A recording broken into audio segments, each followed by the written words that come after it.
오늘 죽이고 다시 태어나라라는 제목으로 말씀을 나누겠습니다. 여러분, 하나님 살아 계십니다. 그리고 여러분에게 이번 2026년 길을 열어주시길 원하십니다. 분명 열어주실 것인데 왜 안 되나요? 하실 때는 하나님과 나 사이에 해결해야 될 문제가 있기 때문이에요. 하나님 여러분에게 주고 싶어 하십니다. 선물을 너무나도 먼저 주고 싶어 하시는 분이 하나님이십니다. 하나님 우리 얼마나 기다리신지 아세요? 하나님께서 여러분 한 사람 한 사람에게 얼마나 큰 기대를 갖고 있는지 아세요? 그걸 아신다면 여러분, 우리 좌절할 수 없어요. 기도하는 가운데, 말씀을 듣는 가운데, 읽는 가운데 하나님께서 여러분을 향해 가지시고 품으신 그 계획이 얼마나 크고 얼마나 광대하시고 여러분을 얼마나 오랫동안 기다리고 계신지 알면, 조금이라도 1%라도 깨달으면 여러분은 표정이 바뀌게 되어 있습니다. 여러분의 마음가짐이 달라지게 되어 있습니다. 문제 앞에 절대 물러설 수 없습니다. 여러분 어려움 있으시죠? 지치시죠? 괴로우실 거예요. 답답하실 거예요. 하지만 우리가 기다리는 것만큼 하나님께서 여러분을 몹시 기다리고 계십니다. 복 주시길 원하십니다. 믿음은요, 기다림이에요. 왜 우리가 기다리지 못하는지 아세요? 믿기지 않아서 그래요. 그래서 조급하게 내가 먼저 하려는 거예요. 사울 왕은 기다렸어야 됐어요. 사무엘을 기다리면 그 전쟁에 승리할 수 있었어요. 그런데 하나님을 믿지 않았고 자기 안위를 고민했어요. 걱정했어요. 그러다 이를 그르치고 앞선 거거든요. 우리는요, 하나님을 믿는다면요, 인내할 수 있어야 됩니다. 인내할 뿐만 아니라 주님이 제시하신 길이 이해되지 않아도 여리고성을 7번 도는 이스라엘 백성들처럼 담대하게 침묵하며 입을 지키며 그 7바퀴를 완수하여 내시는 여러분 되시기를 축복합니다. 오늘 전념이라는 단어를 말씀드리고 싶어요. 전념이라는 말을 들으면 어떻게 생각하세요? 몇 년 전에 코로나가 우리 대한민국과 전 세계를 덮쳤죠. 도우리교회도 코로나 시절에 아직도 기억이 나요. 지금 우리 있는 예배당의 3분의 1도 안 되는 크기에 거기 사람들이 열댓 명 앉아서 마스크를 끼고 목사님 앞에는 아크릴판이 되어 있었습니다. 그때는 많이 모일 수도 없었고 식당에 갈 수도 없었어요. 그러니까 감기나 바이러스 같이 우린 부정적인 것들을 떠올리기 마련인데요. 그런데 우리를 살아나게 하고 우리를 기쁘게 하며 영원한 생명으로 이끄는 복된 전염이 있다면 어떨까요? 우리를 살리는 바이러스, 우리 생명을 주고 회복시키는 거룩한 바이러스가 있다면 얼마나 좋을까요? C.S. 루이스는요, 순전한 기독교 책에서 이 좋은 전염에 대해 이야기합니다. 우리에게 바이오스라는 헬라어가 있는데요, 바이오스는 생명이란 뜻이에요. 여러분이 지금 가지고 있는 생명, 이 자리에 있는 모든 사람은 다 바이오스가 있어요. 그냥 육체, 생물학적 육체를 뜻합니다. 우린 다 살아있잖아요. 먹고 마실 수 있잖아요. 그러나 이거는 그냥 육체적인 자. 그 다음에 조회라는 말이 있습니다. 조회는 하나님의 생명을 뜻하는 말입니다. 영적 자, 새롭게 된 자, 하나님이 가진 생명을 말해요. 그 하나님이 주시는 생명을 맛보려면, 그 기쁨 가운데 거하려면 우리가 그거를요, 달라고 구할 필요가 없어요. 성령님 내게 와주세요 그렇게 기도할 필요가 없어요. 왜? 평화와 영생은 하나님이 주시는 상품 같은 게 아니라 실제 살아계신 하나님이란 실제 안에 계속 솟아나는 거대한 분수와 같은 거예요. 우리가 그 분수에 가서 먹고 마시면 되는 거예요. 그리고 은혜의 강물이 우리에게 전염되기 시작합니다. 우리에게 끼쳐지기 시작하고 은혜의 비가 우리 옷과 마음까지 적시게 되는 겁니다. 하나님 우리에게 오시는 것도 소중한 일이지만 우리가 은혜의 강물과 은혜의 폭포수 가운데 나가야 되는 거예요. 그러면 우리 마음이 변하기 시작합니다. 추울 때 있잖아요. 요즘 날씨가 너무 추워요. 지금 어제까지만 해도 영상이 3, 4도까지 올라갔는데 7도까지 올라갔는데 오늘 다시 마이너스 10도가 되더라고요. 너무 추웠어요. 내복을 한 겹만 입으니까 너무 춥더라고요. 여러분 내복 한 3겹 입으셔야 돼요. 네, 저는 한 3겹 입습니다. 너무 추운데 그때 따뜻해지려면 어디로 가야 됩니까? 불에 가면 돼요. 불에 가까이 가면 불에 있는 온기가 우리에게 전염되기 시작하는 거예요. 우리가 예수님의 이라는 포도나무 가지에 붙어있기만 하면 뿌리에서 나오는 그 양분을 받아 우리는 예수님의 생명으로 새롭게 거듭날 수가 있게 됩니다. 그럼 옛자가 아니라, 이전의 생명이 아니라 예수 그리스도라는 하나님의 생명, 지금 인류가 경험할 수 없었던 하나님의 성품과 하나님의 자아와 하나님의 생각으로 우리가 살아갈 수가 있게 되는 거예요. 하나님께로부터 창조된 사람이 아닙니다. 더 이상 모든 인류는 창조됐어요. 그 차원에서 끝나면 안 돼. 다음 차원은 우리 예수님처럼 하나님께 태어난 인류가 되는 겁니다. 왜? 예수님이 내 안에 계시기 때문에. 첫째 아들 예수 그리스도를 따라서 양자된 우리들이 하나님을 아빠, 아버지라고 부르게 되는 영광스러운 기적이 우리에게 일어난 것입니다. 하는 사람들은 이것을 귀하게 여기지 않아요. 교회에 와서 하나님의 자녀가 되었다는 말을 형식적으로 의례적으로 쉽게 내던집니다. 나쁜 말이 아니라 그거에 대해 가치를 몰라요. 자녀가 될 수 없고 멸망할 수밖에 없고 하나님의 성품을 공유할 수가 없는데 예수 그리스도의 덧붙임으로 접붙임을 받아 그분의 에너지, 그분의 생명력, 그분의 능력이 우리에게 전이되고 전염되어서 모든 그리스도인들은 작은 그리스도가 되어집니다. 우리가 도리교회에 와서 작은 그리스도가 되어집니다. 그래서 골로새서 3장 10절에 이렇게 말씀하셨어요. 새 사람을 입었으니 이 자기를 창조하신 이의 형상을 따라 지식에까지 새롭게 하심을 입은 자니라. 우리 마음과 생각까지도 예수 그리스도를 닮아가는 것입니다. 다시 거듭나면 어떤 변화가 생길까요? 첫 번째, 가치관의 변화가 생겨요. 이전에는 돈과 성공과 명예가 좋았습니다. 저도 마찬가지예요. 저번에 간증을 들어보면 한 자매님도 그때 간증할 때 성공과 권력을 취하고 싶었다고, 얻고 싶었다고 하는 게 기억이 나요. 마찬가지예요. 저도 그렇고 모두는 높아지고 싶어요. 욕심이 생기면 탐심은 우상숭배니라 하셔도 그 우상숭배를 하고 싶어요. 그러나 우리 안에 예수 그리스도의 자아가 생기면, 우리가 죽고 예수님으로 살아가기 시작하면 이제 돈, 명예, 권력이 중심이 아니라 하나님의 영광과 그분의 뜻을 따라 살고 싶은 동기가 바뀌게 됩니다. 우리 가치관이 변화되게 됩니다. 그러면 죄에 대한 민감성이 생기게 돼요. 바퀴벌레 여기서 싫어하시는 분 계십니까? 바퀴벌레 싫잖아요. 화장실 변 뚜껑 칸을 딱 열고 그 고속버스 터미널에서 뚜껑을 딱 열어요. 지하철에서. 뭐야? 이런 경우 한 번씩 있으시죠? 뭐야? 하고 다 닫아버려. 싫어서 그래요. 냄새나고 싫어요.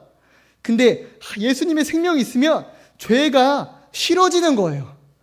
죄가 보이면 전에는 끌렸어요. 매혹적이었어요. 짓고 싶었어요. 우리가 변화되면 죄가 싫어지기 시작해요. 끔찍하기 시작해요. 그 죄를 다시는 지어서 하나님과 나의 관계의 사이를 멀게 하지 않겠다는 그 마음의 확신이 생기는 거예요. 그것이 가치관이 변한 사람입니다. 거룩함을 사모하는 자들입니다. 여러분은 이 거룩함을 사모하셔야 됩니다. 관계의 변화, 둘째는 관계의 변화가 생겨요. 전에 우리도 사랑합니다. 이기적인 사람, 나에게 도움되는 사람, 나에게 필요한 것을 따라, 내게 보암직도 하고 먹음직 또한 그걸 따라서 사랑해요. 내 거, 내 자녀, 내 사람, 내 직장, 여기 안에 국한된 사랑이 있어요. 그러나 이 예수 그리스도가 우리 안에 살아 숨쉬고 성령의 감동하심이 우리를 뒤섞기 시작하면, 뒤집어버리기 시작하면 어떻게 될까요? 가장 보잘것없는 사람, 가장 멀리하고 싶었던 사람, 권위가 낮고 더러운 사람, 멀리했던 사람들이 긍휼히 여겨지기 시작합니다. 여러분, 긍휼한 마음이 있으시다면 그 안에 이 성령님이 여러분을 주장하신다는 증거인 줄 믿으시길 바라요. 긍휼함을 따라 그 사람에게 다가가게 되고 같이 울게 되고, 로마서 8장, 10장에 뭐라 합니까? 11장에 슬퍼한 자들과 함께 울고 기뻐하는 사람들과 함께 웃으라. 그 사람들의 마음을 공감할 수 있게 되고 같이 슬퍼할 수 있게 돼요. 그것이 예수 그리스도의 마음입니다. 세 번째 변화, 내면의 변화예요. 설명할 수 없는 내면의 기쁨이 차오르기 시작해요. 이런 교인이 있었대요. 우리 교회 교인은 아니고요. 남편이 암에 걸렸어요. 자녀 첫째 딸이 암에 걸렸어요. 둘째 딸이 카이스트 연구생이었는데 이제 레즈비언이 돼서 호르몬 주사를 많이 맞아서 그녀의 목소리는 이제 그녀가 아니라 그 남이 되어버렸어요. 걸걸해졌어요. 남자 목소리처럼. 근데 목사님께 찾아와서 헌금 300만 원을 내면서 이렇게 말했대요. 목사님, 제 상황 기뻐할 수가 없어요.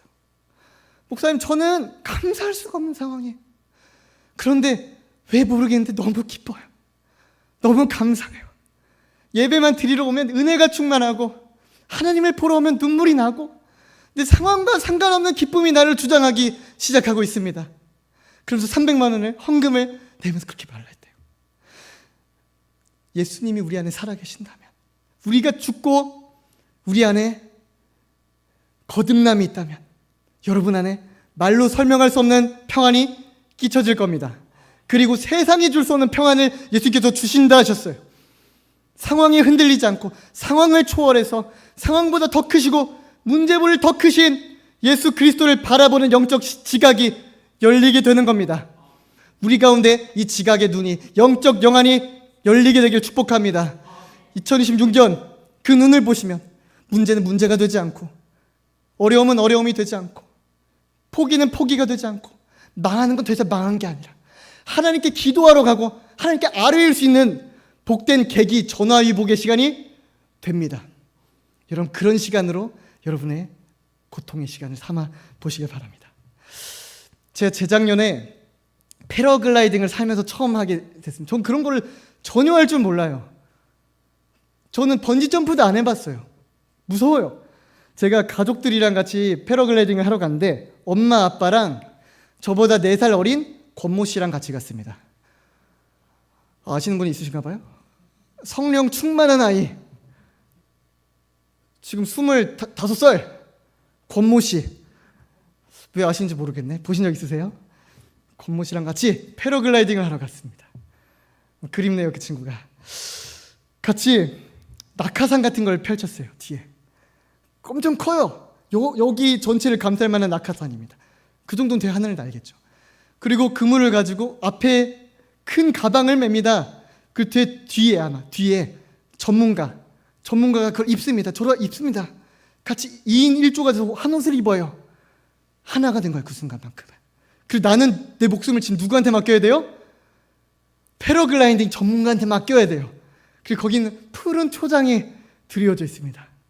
여호와는 나의 목자시니 부족함이 없으리로다. 그가 나를 푸른 초장과 쉴만한 물가로 인도하시는 푸른 언덕으로 갔어요. 윈도우 여러분 XP 아시죠? 빠바바밤, 딱 그 푸른 초장이 쫙 펼쳐져 있어요. 똑같아요.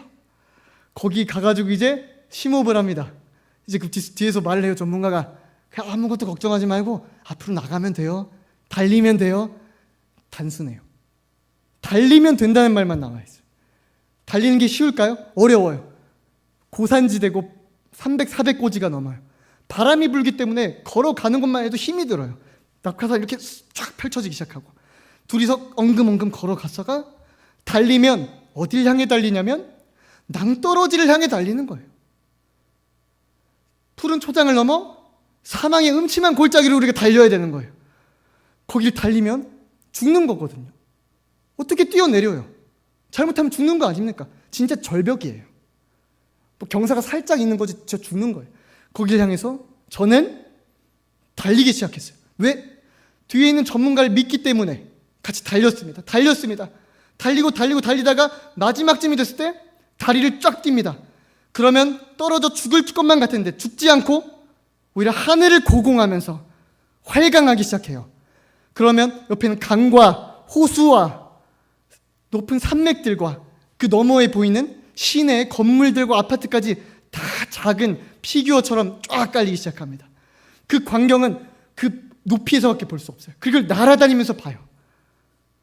여러분, 신앙도 똑같아요. 우리 인생의 전문가가 누구죠? 여러분 인생의 전문가가 누구예요? 예수 그리스도 아닙니까? 예수님이 여러분과 함께 있는데, 여러분을 뒤에서 붙잡고 있는데, 그분과 함께 달려서 절벽으로 가라고 주님이 명령하시는데 전 안 가요. 무서워요. 싫어요. 이러면 안 되잖아요. 거길 달리면 죽는 것이 아니라 새 생명으로, 부활의 생명으로 거듭나게 된 줄 믿으시길 바라요. 새 생명으로 예수 그리스도와 함께 오히려 우리의 시선과 상식과 세상의 법칙을 초월하는 이전에 없었던 새 신인류로 태어날 수 있게 됩니다. 제가 아까 말한 조회를 가진 옛사람 아담이 회복했어야 됐을, 아담이 잃어버린 하나님과 교통하는 그 영적 자아가 예수 그리스도의 죽으심과 십자가의 부활과 그분의 승천하심으로 인해서 그 다음에 보내주실 성령께서 우리를 주장하실 때 우리는 그 새로운 신인류가 될 줄 있는 것입니다. 여러분이 지금 그 예수님의 생명을 갖고 계신 것을 저는 확신해요. 여러분 안에 예수님이 계십니다. 믿으십니까?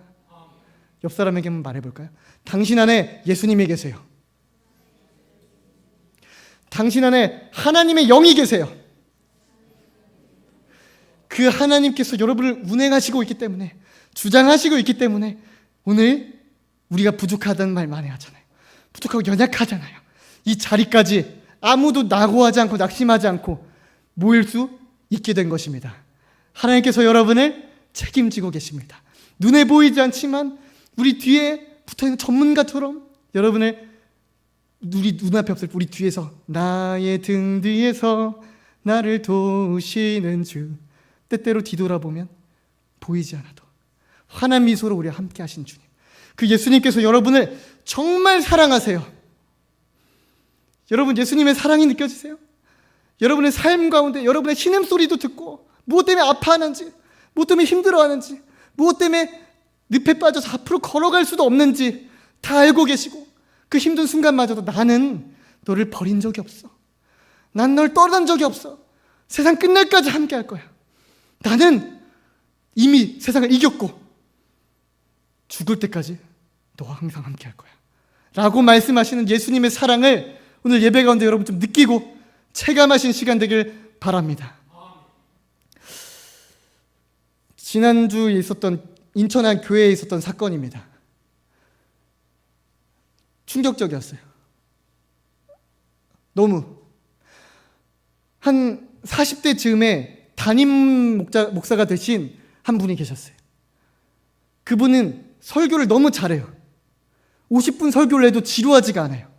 제가 50분 설교하면 진짜 큰일 나거든요. 여기서 이제 이렇게 딱 그냥 수면 타임 되는 겁니다. 이제 그래서 오늘은 자는 날이구나. 좀 이따 깨워서 기도할 때 이렇게 되는 거거든요. 이분이 설교를 너무 잘하시고 모든 교인들이 이분을 존경해요. 제가 봐도 그분의 믿음과 순종과 열정이 너무 멋진 것 같아요. 너무 멋져요. 그런데 그분이 간 건강도 안 좋아지고 정신의 스트레스를 너무 많이 받으신 거예요.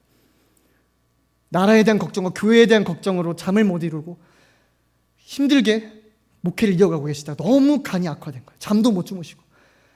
그러다가 이제 아프리카 케냐로 요양을 가는 선택을 하게 됩니다. 그러면 주일 예배단에 누가 서야 되잖아요. 그래서 전에 있었던 원로 목사님이 강단에 서셨습니다. 그 원로 목사님 강단에 서서 이렇게 말씀을 하시는데 저는 좀 충격적이었어요. 그 담임 목사님이 힘이 있고 젊음이 있고 열정이 있고 혈기가 있잖아요. 그러다 보니까 자기 뜻이 강할 수도 있어요. 그리고 많은 스트레스 가운데 그걸 견디기 힘들어할 수도 있어요. 근데 원로 목사님께서 이렇게 말씀하시는 거예요. 그래서 강단에서 주일 예배 딱 서서 이 교회 담임 목사 교만이 들어왔다고 하고요. 그러면 안 되잖아요. 제가 끌어내버렸어요. 아프리카 케냐에 있는 사막의 광야로 제가 그냥 보내버렸습니다. 그 자리에서 끌어내서 원로 목사님이 담임자를 그냥 보내버린 거예요. 케냐로 그냥 유배를 시켜버린 거예요. 그러면서 이렇게 말씀하시더라고요. 예수님이 가진 십자가를 우리가 안일하게 섬기고 예수님이 받으셔야 될 영광을 가로채면 안 되잖아요. 그 십자가의 자리에 자기가 가서 취해 있으면 안 되고 내가 주인이 되면 안 되잖아요. 그래서 저는 그런 걸 볼 수 없었습니다. 근데 제가 봤을 땐 그 유배당하신 담임 목사님은 복 받으신 분이에요. 왜냐하면 자기를 사랑해주는 영적 아버지가 있잖아요. 어떤 목사님은 자기 윗사람이 없었던 거예요. 자기보다 강한 사람이 없으니까 하나님께서 아프리카로 가라고 마지막 기회를 주셔도 끝내 가지 못하고 기회를 다 날려버리는 목사님도 있어요. 하지만 이분을 사랑하는 목회자가 있었기 때문에 그곳에서 다시 숨을 고를 수 있습니다. 저는 그분이 원로 목사님 또 이렇게 말했어요. 너 거기서 그 교만을 다 버리지 않으면 다시는 이 교회 담임 목사는 안 시킬 거야. 저는요, 나중에는 처음엔 놀랐지만 나중에 기뻤어요. 왜? 그 담임 목사님이 케냐에서 겸손해지고 하나님 앞에 더 진실해지고 더 회복되고 성장해가지고 더 발전한 주의종으로 돌아와 그 교회의 담임 목회직을 끝까지 완수하실 줄 저는요 믿고 있기 때문입니다. 그게 당연한 미래가 아닐까요? 그 원로 목사님 보낼 때 너 망해라라고 보냈겠어요? 사랑하니까, 잘못되면 안 되니까. 이게 너무 기뻤던 것 같아요. 우리도 마찬가지입니다. 우리 안에 교만이 있으면 잘라내어 버려야 됩니다. 우리 안에 음란이 있어요? 죽여버려야 돼요. 담임 목사를 하는 게 중요한 게 아니에요. 처음이 아름답지만 끝이 아름답지 않은 목회자들이 너무 많다고 우린 많이 들어왔어요. 사랑하는 성도 여러분, 우리는 처음보다 끝이 아름다운 성도가 되기를 원합니다. 처음은 0으로 시작했지만 끝은 6으로 마치는 사람이 너무 많고, 그럼 저는 안전할까요? 아니라는 거예요. 도우리교회 전도사는 안전하지 않아요. 도우리교회 성도면 하나님이 택하신 도우리교회에 있으니까 난 안전하겠지? 아니에요. 하나님께서 물론 사랑하시기 때문에 징계하시고 바른 길로 돌이키려고 계속 거듭해서 경고하시겠지만 끝내 그 말씀을 듣지 않고 자기의 멋대로 그 길로 가버리면 하나님께 버림받을 자가 될 수 있다는 거예요. 멸망의 길을 갈 수도 있다는 거예요. 하지만 하나님께서 우리를 사랑하시기 때문에 끝까지 주의 종을 통해, 말씀을 통해, 삶의 채찍과 사람의 징계를 통해 우리를 가장 선한 길로, 가장 완전한 길로 반드시 끝까지 인도하실 줄 저는 믿습니다. 우리 모두가 천국에 입성하는 그 길로 하나님께서 예수님이 지팡이를 들고 우리 인생길을 끝까지 책임지시고 인도하실 줄 저는 믿어요. 그러니까 우리 걱정하지 말되 우리가 그 길을 가기 위해서는요, 이 99%의 순종을 이겨야 돼요.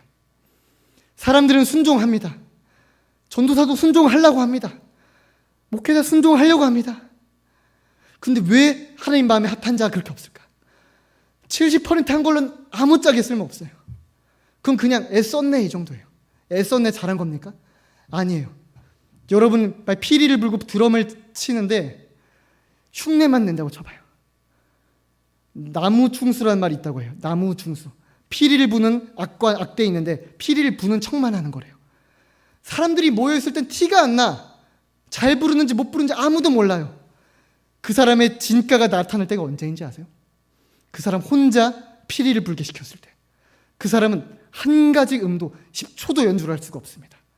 피리를 든 것 자체가 부끄러움이 될 거고 차라리 안 드는 게 나았을 거예요. 사랑하는 성도 여러분, 저는요, 우리가 예수님을 믿지 않았으면 좋았을 그런 가장 세상에서 불쌍한 성도가 되지 않기를 원합니다. 우리는 예수님을 믿은 것이 후회스럽지 않는 인생을 살아야 돼요. 한 번 믿었으면 끝까지 믿어야 돼요. 아름답게 끝을 맞춰야 돼요. 그것이 믿음입니다. 믿음이 무엇입니까? 기다림입니다. 믿음은 기다림이에요. 사람들은 기다리질 않아요. 저도 마찬가지 조급해요. 왜? 하나님을 믿지 않으니까. 아까 제가 패러글라이딩 얘기를 했죠. 하나님께서 우리에게 헌집을 내놓으라고 하십니다. 뛰어내리라고 하십니다.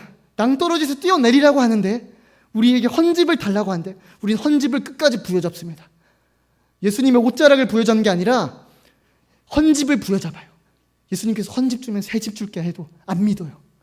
왜 기다리지 못해요? 왜 안간힘을 쓰면서 맡기지 못해요? 주님을 믿지 않아서 그런 겁니다. 믿겨지지가 않아서. 머리로는 하나님 살아계시고 날 도와주시는 걸 아는데 내 삶에서 이것마저 놓으면 난 낭떠러지 떨어질 것 같아서. 아니에요. 하나님이 가장 좋은 걸 주시고 새 집을 주시려고 하시는 걸 믿어야 해요. 그래서 믿음이 없이는 하나님을 기쁘시게 할 수가 없는 겁니다. 믿음과 사랑은 기다림에 있어요. 그래서 가장 좋은 멘토가 누군지 아세요? 당장은 제자가 마음에 안 들어도 그 제자를 기다려줄 줄 아는 멘토가 가장 아름다운 멘토예요. 우리가 자녀들을 볼 때 자녀들이 마음에 안 들어요. 이렇게 하면 큰일 날 것 같아요. 근데 그 자녀를 끝까지 참고 기다려줍니다. 사랑하면 포기할 수가 없게 되는 겁니다. 믿으면 인내할 수가 있는 겁니다. 여러분, 저는요 이걸 깨달았어요. 사랑하는 사람들은 포기할 수가 없어요. 아무리 스트레스 받고 아무리 힘들고 괴롭고 이걸 헤쳐나갈 수가 없어도 포기할 수가 없는 거예요. 왜? 사랑하니까. 제가 도우리교회를 다닌 이유를 누군가 물어본 적이 있어요. 왜 다니냐고요? 도우리교회를 사랑하니까 포기할 수가 없는 거예요. 환경, 연봉이 어떻게 되냐고요? 부모님은 그래요. 뭐 대학원은 어떻게 할 거냐고, 네 미래는 어떻게 할 거냐고, 직장은 어떻게 할 거고, 네 결혼과 진로는 어떻게 할 거냐고 말해요. 그런 게 눈에 보이지가 않아요. 왜냐면 전 눈이 멀어버렸거든요. 도우리교회를 사랑하니까 다른 거는 하고 싶지가 않은 거예요. 다른 길은 가고 싶지가 않은 거예요. 죄를 우리가 왜 끊습니까? 지옥 갈까 봐? 죄야 지으면 지옥 보내니까 하나님이 징계하시니까? 아니에요. 예수님을 사랑하니까 이 죄 지으면 하나님이 안 기뻐하시고 하나님이 슬퍼하고 하나님이 이거 정말 싫어하는 거 아니까 죄 안 짓는 거 아닙니까? 여러분, 천국 왜 가야 돼요? 지옥 가기 싫어서. 천국에 예수님이 계시기 때문이에요. 그곳에 우리가 사랑하는 그분이 있어서 천국 가는 거지.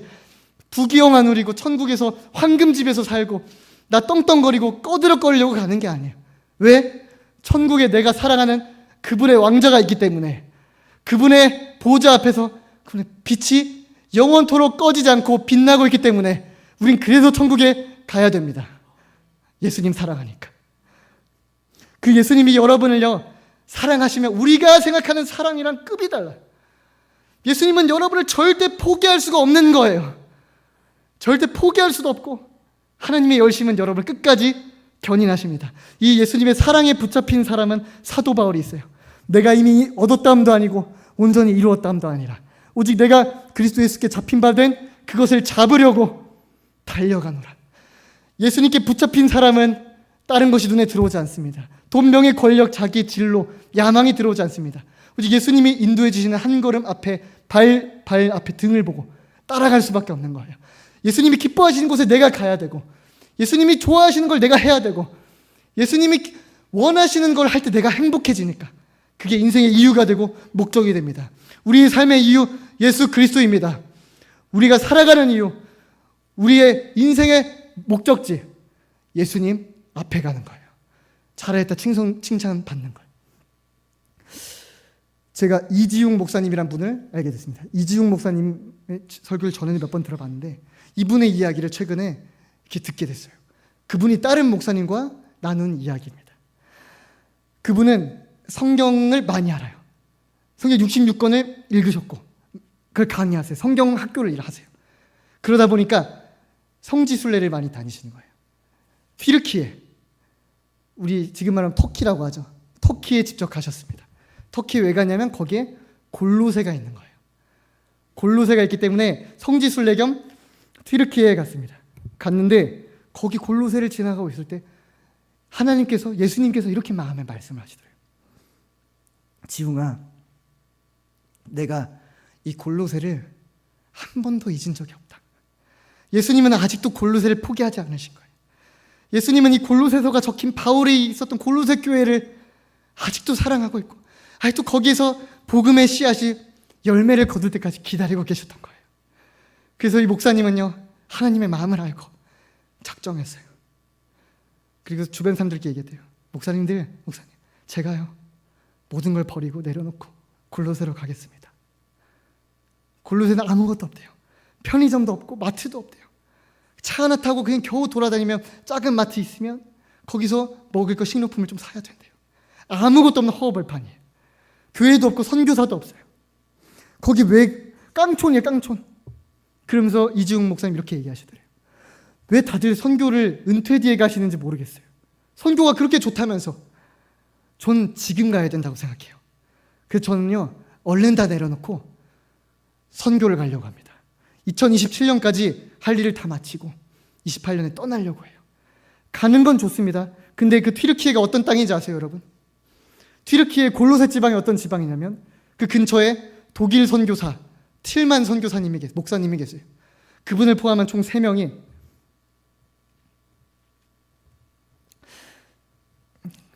무장 이슬람 단체들한테 붙잡혀서 거기서 실시간 라이브로 순교를 당해요. 실시간으로 영상을 찍는데 어떻게 죽이냐면 알라가 신이다라고 외치는 사람은 목을 깔끔하게 따준대요. 목을 깔끔하게 썰어버린대요. 한 번 상칼에. 그런데 알라가 신이라고 동의하지 않는 사람은 그 사람의 배를 열어서 창자를 열어서 들어서 칼로 슬슬 썰면서 죽인대요. 그 귀한 선교사들 3명이 그렇게 목숨을 잃었던 거예요. 그러면서 이주영 목사님에게 이렇게 말했대요. 하나님 좀 바보시다. 하나님 정말 좀 바보시다. 나를 죽이시지. 나를 죽이시지.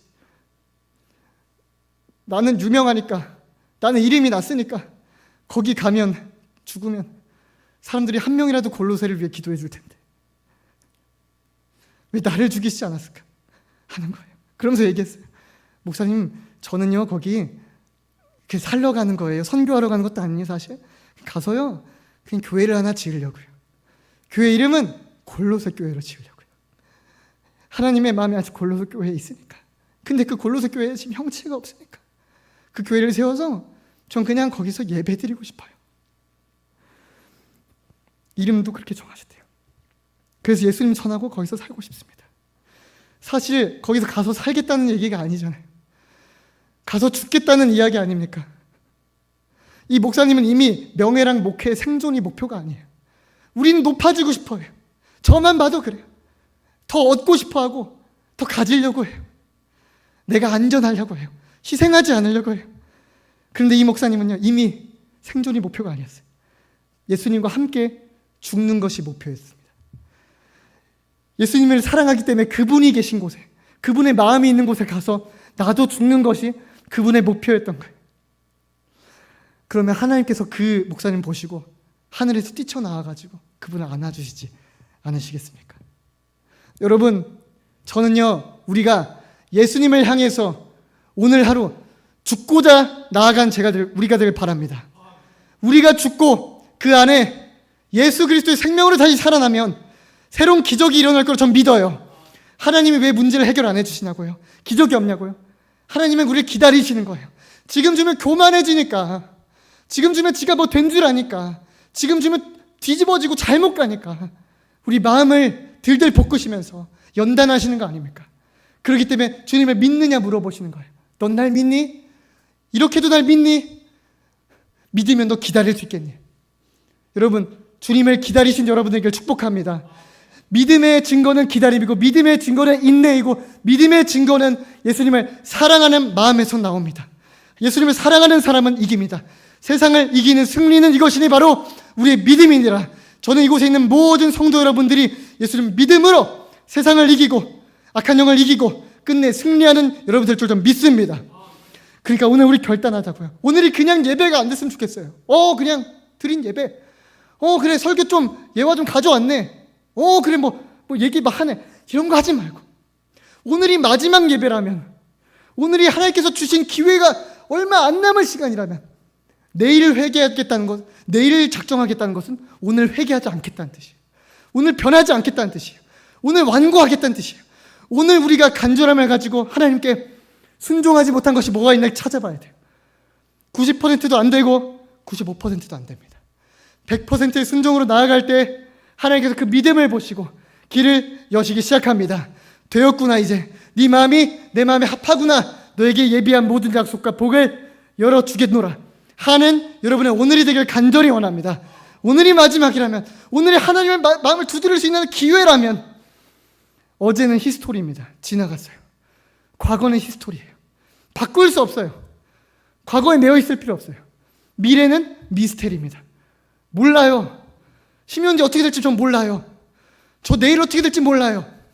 아무것도 몰라요. 오늘은 영어로 프레젠트입니다. 선물이란 뜻이에요. 하나님께서 오늘 우리가 작정할 수 있는 기회를 지금 이 순간을 선물로 주셨다면 이 선물을 우리 붙잡아야 되지 않겠습니까? 이 선물을 가장 위대하고 가치 있게 예수님이 기뻐하시는 희생 제물로 우리를 삼아 드려야 되지 않겠습니까? 그래서 하나님께서 흠양하여 받으시는 여러분의 복된 인생이 되시길 간절히 축복합니다.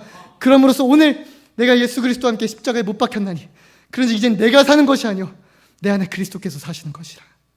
내 육신 안에 살아간 삶은 나를 사랑하사 자기 자신을 내어주신 하나님의 아들을 믿는 믿음 안에 살아간 것이라. 여러분, 이제 죽고 누구로 사는 겁니까? 그리스도로 사시는 것입니다. 그리스도로 살고 그리스도로 죽고 오늘 주님을 위해 살기로 결단하는 복된 여러분의 인생 되시기를 주님의 이름으로 축복합니다. 기도하시겠습니다.